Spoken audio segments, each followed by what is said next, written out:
A Primeira Guerra Mundial estourou em 1914, na Europa e em outras partes do mundo. A crise do colonialismo do século XIX e interesses econômicos e comerciais de alguns países europeus contribuíram para o conflito armado. E o estopim das hostilidades foi a morte do arquiduque Francisco Ferdinando, herdeiro da Áustria, num atentado praticado por um nacionalista sérvio. A Áustria declarou guerra à Sérvia em 28 de julho de 1914. Era o começo do primeiro conflito mundial. Mas o Rui conta o resto. Salve, Letícia. Salve, pessoal. Hoje, então, nós estamos culminando aí a nossa entrada na história contemporânea pelos dois caminhos. Da primeira parte, nós trouxemos vocês no nível sociopolítico até as unificações da Itália e da Alemanha. Num segundo momento, através da veia econômica, até o imperialismo e o colonialismo do século XIX. Com esses dois elementos, nós chegamos agora ao ponto ápice do desenvolvimento da história contemporânea no seu primeiro grande refluxo, ou seja, aquela que nós chamamos aí de Primeira Guerra Mundial, juntando aí, portanto, todos os elementos da linha sociopolítica com a linha econômica. Nós tínhamos colocado para vocês que a Itália havia se unificado através aí da segunda metade do século XIX na política das nacionalidades. Foi aquilo que nós pudemos observar com vocês aqui na fragmentação.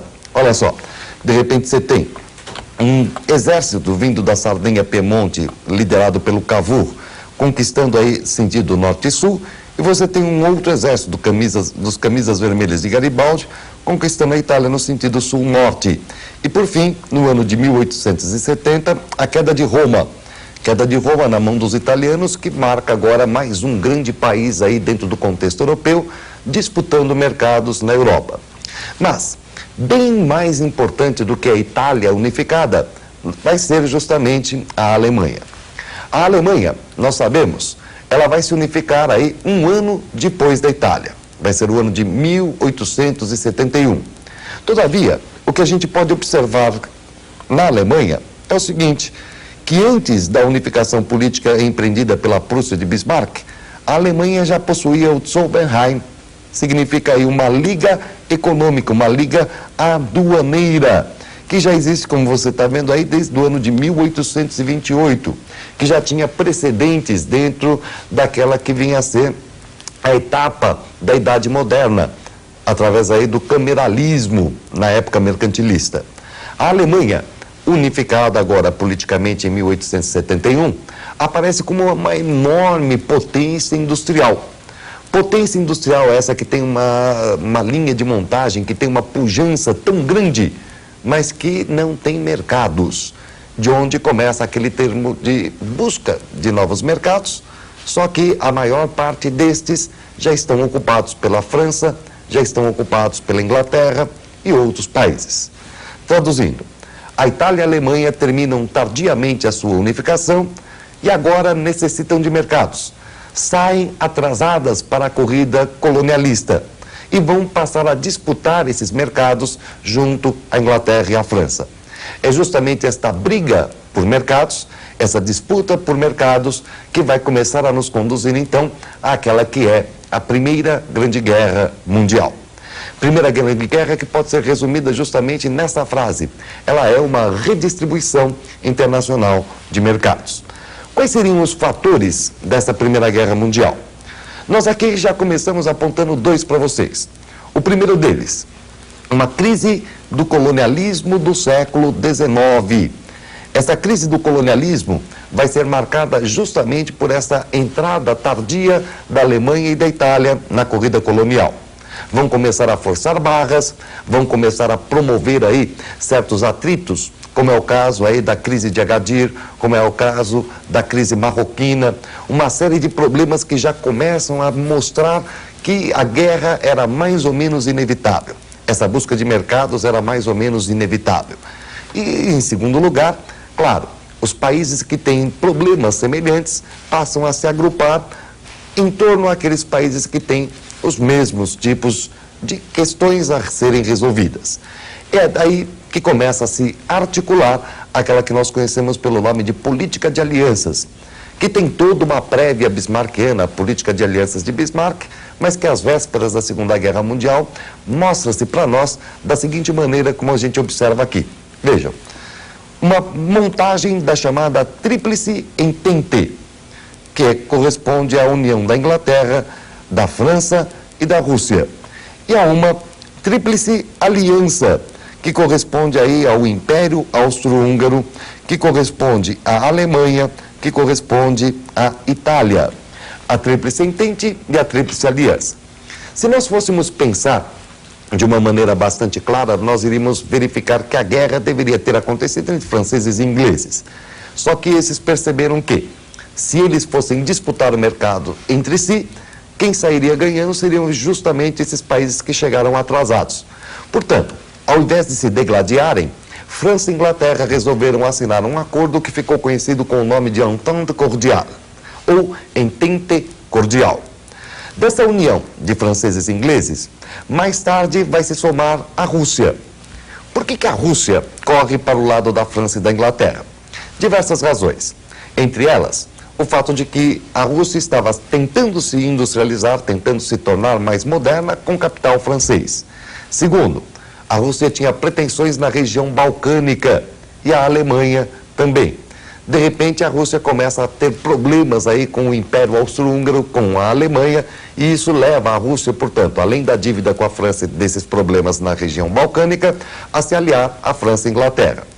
O Império Austro-Húngaro é o aliado normal da Alemanha. E, de repente, a Itália, que também se viu aí violentada nos seus interesses colonialistas e, chegando tarde na distribuição da África e da Ásia, resolve se aliar aos impérios centrais, marcando, portanto, a Tríplice Aliança, o Império Austro-Húngaro, a Alemanha e a Itália. Agora, atentem para o seguinte, gente, a Itália está, no começo, ao lado da Alemanha, mas depois que a guerra começar, a Itália vai mudar de lado. Ela vai passar a lutar do lado da Inglaterra, ao lado da França, ao lado da Rússia. Agora, notem que, de repente, em função deste clima de bloquinho para cá, bloquinho para lá, tipo a turma da rua de cima versus a turma da rua de baixo, ou seja, aquela rivalidade entre os países europeus, começa a nascer um determinado tipo de ideia, de que, na verdade, a paz só seria possível se você estivesse preparado para a guerra. Aquela velha ideologia babaca para burro que nos diz o seguinte, pô, de repente, você, para viver em paz, tem que estar extremamente bem armado. E a Europa vai viver aí uma das maiores corridas armamentistas de que se teve notícia. Como você pode observar aqui pelo nosso gráfico. Olha só, os anos de 1880, 90, 1900, 1910 e 1914. De repente, o crescimento, todo mundo tentando construir navios, todo mundo construindo armas, tanques, canhões, aumentando o efetivo dos seus exércitos, os efetivos das suas tropas, uma enorme corrida armamentista. Então está aí armado o paiol que vai nos conduzir à Primeira Guerra Mundial. De um lado, é aquela disputa dos mercados para as indústrias, ou seja, para as burguesias nacionais. De outro, os interesses que se mesclam aí nas políticas de alianças. A corrida armamentista. Só estava faltando explicar para aquele coitado, para aquele infeliz que vai vestir o uniforme e vai para a frente de batalha, do porquê que ele tinha que ir para esta guerra. Você falar para ele que ele ia brigar por mercado, ele obviamente não ia. A melhor justificativa, a melhor resposta para esse soldado seria exatamente os nacionalismos. Os nacionalismos vão, então, de uma maneira bastante clara, justificar na cabeça da população o porquê das vésperas da guerra, o porquê deste conflito que se avizinhava. De um lado, você observa aqui com a gente que existia nada mais, nada menos do que um enorme revanchismo francês em relação aos nossos amigos alemães. Olha só. Você tem aqui os alemães tendo invadido a França para poder montar a sua unificação, derrotado a França, tirado da França a Alsácia-Lorena.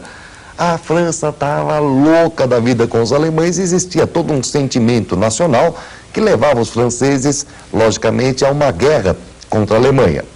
De outro lado, você possuía aquilo que nós chamamos do pan-eslavismo. A Rússia, tentando unificar ali a região balcânica, justificava suas pretensões dizendo que todos os povos eslavos deveriam se reunir em torno à grande mamãe Rússia, Rússia essa que deveria ocupar toda aquela região e, portanto, deter todo aquele ponto geográfico do mundo, mesmo porque ela precisava de uma saída para um porto de água quente, mesmo porque ela também precisava de mercados. Depois você pega o alemão, olha só o alemão. Se do lado russo você tem o pan-eslavismo, do lado alemão você encontra o pan-germanismo. Pan-germanismo que já começa a ter aquela sua conotação ariana, do arianismo, da raça superior. O alemão, um dia da manhã, acordou, olhou para o espelho e se achou muito bonito, se achou lindo, dono de um sangue azul tipo B pasteurizado, que dava a ele direito de se achar a raça pura, o ariano. E, portanto, ele, dentro da sua grandeza, deveria formar não só a grande Alemanha, mas deveria ser o principal responsável pelo mundo. Se você tirar Rússia, Alemanha, França, Inglaterra, etc., você vai ver que o último nacionalismo é aquele que até hoje está aí para nós, 1993, e daí para frente a Europa inteira, toda batalhando a questão dos nacionalismos, a formação da grande Sérvia. Olha lá com a gente. Desde aquela época, a questão da Sérvia está em pé. Tentativa de montagem da grande Sérvia, tentativa de elaborar na região balcânica o predomínio deste país. Nesse momento, era como se a formiga estivesse berrando ao lado de uma manada de elefantes. Quem é a Sérvia para olhar para a Alemanha, para o Império Austro-Húngaro, para a Rússia, para a França, para a Inglaterra, e contra o interesse de todas essas grandes potências, acabar aí tentar montar a sua unidade naquela região? Pois é exatamente o berro da formiga que vai colocar a manada dos elefantes para correr. O fator imediato da guerra é exatamente aquele que se traduz no assassinato do arquiduque austríaco Francisco Ferdinando, que tinha ido até a região para verificar as suas novas conquistas e acabou sendo morto num atentado dos Mãos Negras, um grupo sérvio que vai soltar uma bomba e vai conseguir matar o nosso amigo arquiduque Francisco Ferdinando. Esse é o ponto em que a guerra está explodindo. E a guerra acaba se transformando em mundial, como a gente vai ver na próxima aula. Aqui agora, nós apenas vamos mostrar para vocês como é que vai ficar mais ou menos essa divisão dos blocos em termos mundiais. Dá uma olhadinha aqui com a gente. Olha só, de repente você tem todo mundo se envolvendo no conflito. Até a China vai acabar ao lado dos aliados, como é o caso do Brasil, como é o caso aí dos Estados Unidos, entrando em 17, assim por diante. E esses aqui, os impérios centrais, teriam que enfrentar praticamente aí, como você está observando, o mundo todo contra eles. Vai ser uma guerra difícil, uma guerra extremamente penosa para ambos os lados, e é isso que nós vamos comentar com vocês aula que vem. Até lá, pessoal.